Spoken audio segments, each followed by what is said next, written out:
So నేను అప్పుడు ఇమీడియట్గా నేను చెప్పిన హెచ్ఎండిఏ కమిషనర్గా తెలంగాణలో మొట్టమొదటిసారిగా ల్యాండ్ పూలింగ్ ఉప్పల్ బాగాయతులు 730 ఎకరాలు కంప్లీట్ చేసిన నా దగ్గర 72 ఎకరాల భూమి ఉంది, మరి మా బీసీ సంఘాలకు ఇస్తారా సార్ అని అడిగినాను.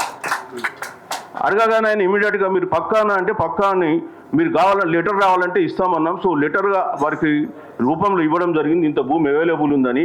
అదే రోజు ఆయన క్యాబినెట్ సబ్ కమిటీలో కూర్చొని క్యాబినెట్ సబ్ కమిటీ ఒక 20 కులాలకు బీసీ కులాలకు ఆత్మగౌరవ భవనాలకు ల్యాండ్ కేటాయించి ముఖ్యమంత్రి సంతకాలు తీసుకుని జీవో ఇచ్చారు.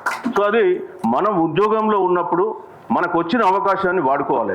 నా ప్లేస్లో వేరే ఓసీ వాళ్ళు ఉంటే ఏ ఒక్కరు కూడా తమ కులం గురించి వాళ్ళు అడగరు, రెండోది వేరే కులాల గురించి కూడా వాళ్ళు ఎవరు ఆ విషయాన్ని చెప్పరు.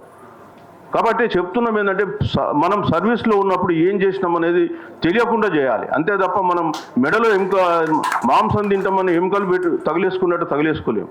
సో చాలామందికి అనుమానాలు ఉంటాయి. మీకు ఇంకా నేను ఉదాహరణ చెప్పాలంటే, నేను శాతవాహన యూనివర్సిటీ వైస్ ఛాన్సలర్ ఇన్ఛార్జ్గా ఉన్నప్పుడు 3,000 రూపాయలు 4,000 రూపాయలు జీతం ఇస్తున్నారు అక్కడ పనిచేసే క్యాజువల్ లేబర్కు. 3,000 4,000 బిల్లు ఎట్లా బతుకుతారు రాబా?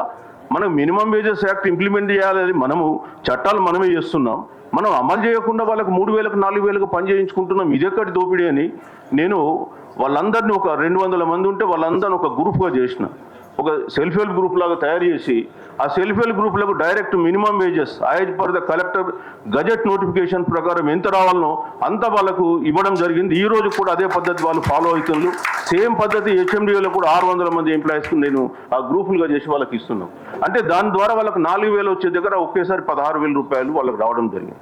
సో మరి వాళ్ళ ప్రభుత్వంలో కూడా ఆ ఆలోచన లేకున్నట్టయితే మరి అదంతా కూడా అట్టడుగు వర్గాలు బలహీన వర్గాలు ఖచ్చితంగా 95% బీసీ ఎస్సీ ఎస్టీలు అందులో ఉంటారు, ఇంకా వేరే వాళ్ళు ఉండరు.